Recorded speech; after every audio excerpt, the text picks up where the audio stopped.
Cerita diawali dengan sebuah peristiwa di mana seorang kapten bernama Haruo sedang mencoba menggagalkan operasi pemantauan planet Taui yang dianggap sebagai planet yang akan menggantikan bumi. Kapten Haruo menahan pesawat angkasa yang akan lepas landas karena dia takut jika hal buruk akan menimpa para volunteer seperti kejadian beberapa operasi sebelumnya.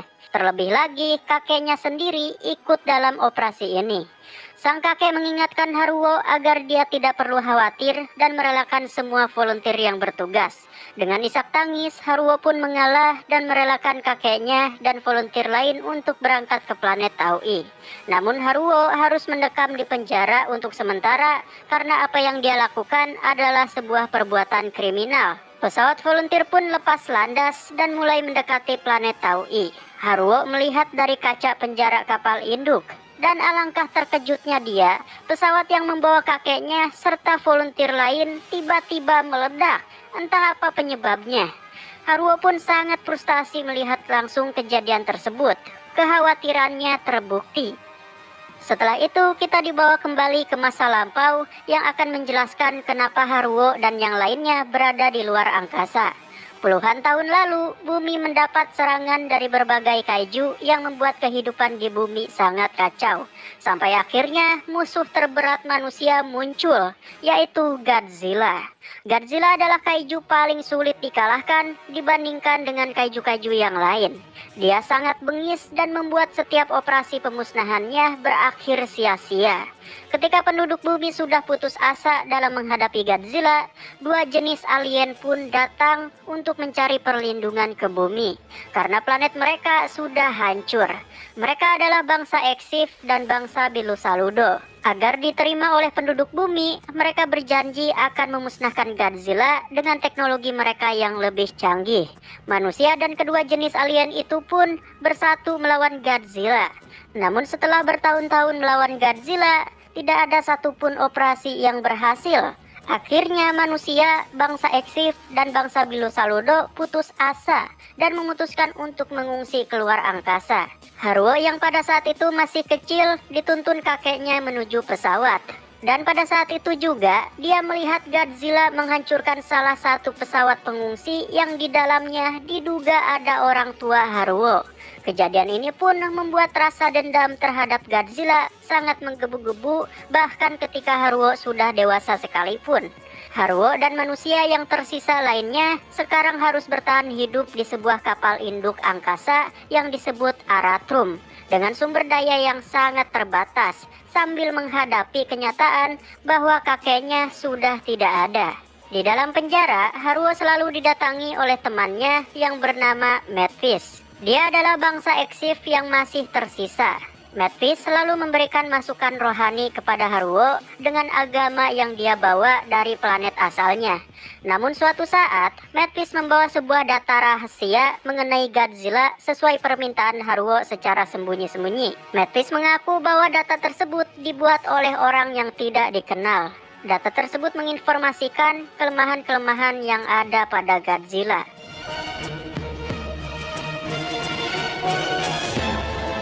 Beberapa hari pun berlalu. Kapten tertinggi kapal Aratrum bernama Umberto menyatakan bahwa sumber daya makanan dan oksigen di kapal semakin menipis. Ditambah lagi tidak ada planet yang bisa ditinggali. Disinilah tercetus ide untuk kembali lagi ke bumi dengan lompatan waktu. Lompatan waktu ini akan membuat kapal mereka sampai di bumi ketika bumi sudah berumur ribuan tahun dari sekarang. Yang diprediksi keadaan bumi sudah pulih dan Godzilla pun sudah musnah. Dengan bahan bakar yang terbatas, Aratrum pun diluncurkan dengan kecepatan maksimum hingga melampaui kecepatan cahaya. Dan tak lama kemudian, mereka pun sampai di dekat planet bumi. Para awak kapal pun sangat senang bisa melihat birunya permukaan bumi setelah sekian lama tidak melihatnya. Dari jendela penjara, Haruo juga melihat keindahannya.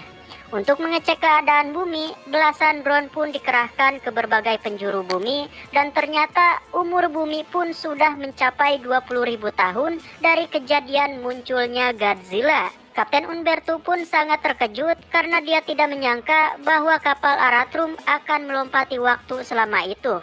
Namun asistennya berkata bahwa itu adalah hal baik karena dalam waktu selama itu dipastikan bahwa Godzilla sudah tidak ada dan bumi sudah sepenuhnya kembali seperti semula. Semua drone sudah lebih dekat dengan daratan bumi. Dan tiba-tiba salah satu drone mendeteksi sebuah pergerakan makhluk besar. Dilaporkan bahwa makhluk tersebut memancarkan panas radiasi dan tak diduga suara raungan Godzilla terekam, disusul dengan hilangnya sinyal salah satu drone tersebut. Sang kapten dan awak kapal lainnya sangat terkejut dan masih tidak percaya bahwa Godzilla masih hidup walaupun sudah beribu-ribu tahun kemudian. Karena keadaan ini, Matt Peace memberikan data rahasia mengenai Godzilla kepada Kapten Umberto dan petinggi yang lainnya, jikalau sang kapten ingin melakukan serangan kepada Godzilla. Setelah menelaah titik-titik kelemahan Godzilla, Haruo pun dibebaskan karena Matt Peace mengaku bahwa yang menulis data Godzilla itu adalah Haruo, sehingga Haruo lah yang paling paham mengenai Godzilla. Tak lama kemudian, ratusan tentara pun dikerahkan untuk turun ke bumi menggunakan beberapa pesawat dengan membaginya menjadi 4 regu, regu A, B, C, dan D. Haruo berada di regu D bersama komandan yang bernama Leland, yang juga menjadi pemimpin tertinggi operasi ini. Sebagai informasi, walaupun Haruo adalah pencetus operasi penyerangan ini, tapi dia masih belum diperbolehkan menjadi pemimpin karena tangannya saja masih diborgol selama operasi karena masih dalam masa tahanan. Dia hanya sekedar diperbolehkan ikut saja. Pesawat pun sudah berada di titik-titik pendaratan yang agak jauh dari lokasi Godzilla. Haruo dan tentara perempuan yang bernama Yuko beserta sebagian tentara lainnya ditugaskan untuk melihat-lihat lingkungan sekitar. Ketika mereka sudah di dalam hutan, salah satu ilmuwan menyadari bahwa tumbuhan yang ada di sana sudah berevolusi sehingga menjadi sangat keras layaknya metal, yang bahkan dedaunannya justru bisa mematahkan pisau. Kembali ke base camp regu D, tiba-tiba ada segerombolan makhluk mirip naga yang memporak-porandakan pesawat dan persenjataan yang ada. Bahkan diantaranya mencabik-cabik tentara tanpa ampun. Persenjataan api yang ada sebagian besar tidak menembus kulit makhluk tersebut. Haruo dan yang lainnya kembali bergegas ke base camp ketika mendengar keriuhan tersebut. Dan akhirnya makhluk-makhluk itu bisa diatasi dengan menggunakan persenjataan yang ada pada kostum robot dan artileri yang ada. Ketika sang ilmuwan meneliti sampel tubuh makhluk itu, ternyata struktur makhluk tersebut sangat mirip dengan Godzilla. Dia menambahkan bahwa makhluk ini benar-benar salah satu spesies Godzilla. Atas kejadian ini, Komandan Leland sempat berdebat dengan Haruo. Komandan Leland berpendapat bahwa semua pasukan harus kembali ke kapal Aratrum dan membatalkan misi pemusnahan Godzilla karena dianggap sangat berbahaya.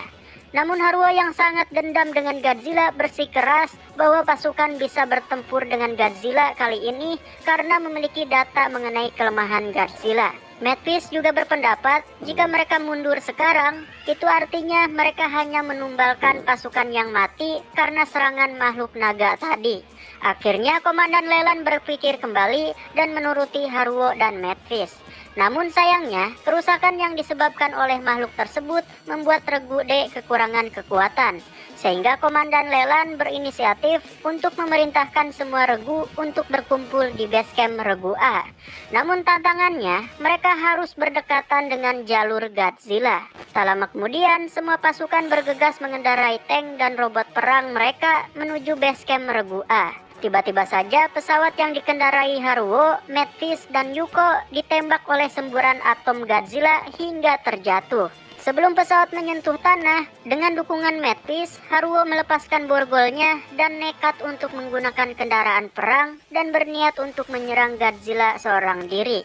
Haruo langsung terbang dan berusaha menembaki punggung Godzilla yang menjadi salah satu titik kelemahannya. Dari bawah, satu robot tempur pun ikut menembaki Godzilla.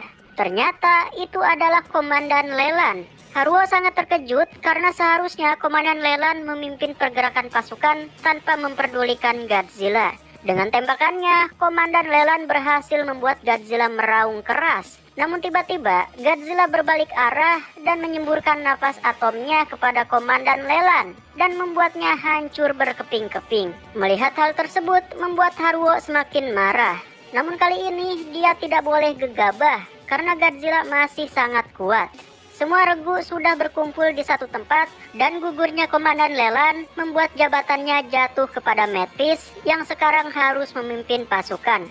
Namun karena dia tahu Haruo adalah orang yang paling bersemangat dalam menghadapi Godzilla, akhirnya Mantis memberikan jabatannya kepada Haruo. Dan dari sini strategi pemusnahan Godzilla yang sesungguhnya dimulai. Pasukan dibagi menjadi dua, yaitu tim udara dan tim artileri. Tim udara yang dipimpin oleh salah satu bangsa Bilu Saludo bernama Letnan Murueru mengawali serangan dengan roket terbang yang dimiliki untuk langsung menyerang punggung Godzilla. Ketika satu serangan sudah dilakukan, makhluk mirip naga pun datang kembali dan menyerang beberapa pasukan. Jumlah pasukan roket terbang pun ditambah lagi untuk membasmi makhluk-makhluk itu yang akhirnya berhasil. Serangan kedua pun dilancarkan dan kali ini Godzilla menyemburkan napas atomnya hingga menghancurkan dua roket. Sebagai informasi, rencana utama pemusnahan Godzilla ini adalah dengan cara menggiring Godzilla ke jalur yang sudah ditentukan. Yang di sana pasukan sudah menyiapkan tebing yang nantinya diledakkan sehingga bisa mengubur Godzilla hidup-hidup. Haruo yang sedang mengamati operasi dari jauh merasakan bahwa Godzilla berjalan sangat lambat dan tak kunjung mengarah ke tebing. Akhirnya Haruo memerintahkan agar pesawat yang ada membombardir dataran yang ada di dekat Godzilla dan membuat jalur yang cukup dalam yang akan menggiring Godzilla ke lokasi sasaran. Rencana itu pun berhasil membuat Godzilla menuju tebing walaupun beberapa pesawat hancur diterpa semburan atom Godzilla. Roket-roket pun menembak punggung Godzilla silih berganti, dan ketika Godzilla sudah berada tepat di tebing jebakan, tebing itu pun dihancurkan dan membuat tubuh Godzilla terkubur sebagian. Dari sini robot-robot yang ditumpangi Yuki, Haruo, dan pasukan lainnya menusukkan bom lewat luka yang ada pada punggung Godzilla sebelum gelombang atomnya terbentuk kembali. Akhirnya tepat di depan mata Haruo, Godzilla meledak berkeping-keping. Misi pun berhasil. Dan kali ini mereka bisa memiliki bumi seutuhnya. Walaupun oksigen di bumi belum bisa dihirup tanpa pelindung. Namun ilmuwan yang bernama Martin berkata bahwa kemungkinan ini bukanlah Godzilla yang sama yang menyerang bumi 20.000 tahun yang lalu.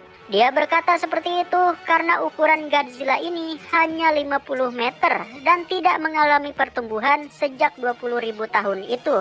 Itu artinya, jika Godzilla yang menyerang bumi 20.000 tahun lalu masih hidup sampai sekarang, maka ukurannya akan mencapai ratusan meter. Tapi Martin berharap bahwa Godzilla itu sudah mati juga. Tak lama kemudian, tiba-tiba tanah di sekitar bergetar. Diketahui bahwa getaran tersebut berjarak 2 km dari lokasi Godzilla dimusnahkan. Dari kejauhan terlihat sebuah bukit meledak. Alangkah terkejutnya Haruo dan yang lainnya melihat Godzilla yang lebih besar muncul dari reruntuhan bukit tersebut. Data sementara mengatakan bahwa Godzilla itu berukuran 300 meter. Haruo seakan-akan tidak percaya bahwa Godzilla yang pertama kali menyerang bumi masih hidup sampai sekarang. Saking besarnya hantaman ekor Godzilla ini mampu membuat sebuah lembah. Semua pasukan pun bergegas menyelamatkan diri masing-masing karena tidak mungkin bisa mengalahkan Godzilla ini dengan alat tempur yang sudah terbatas. Godzilla menyemburkan napas atomnya yang bisa menghancurkan 3 pesawat sekaligus. Saking besarnya ekor yang dia miliki, hempasan ekornya bisa membuat hutan-hutan di sekitarnya terbakar dan membuat persenjataan yang ada luluh lantah. Haruo terkurung di reruntuhan robot perang yang ada. Sambil melihat betapa besarnya makhluk ini. Sambil berteriak, Haruo berjanji akan membunuh makhluk ini. Dan inilah Godzilla terbesar dalam sejarah perfilman Godzilla. Inilah Godzilla Earth.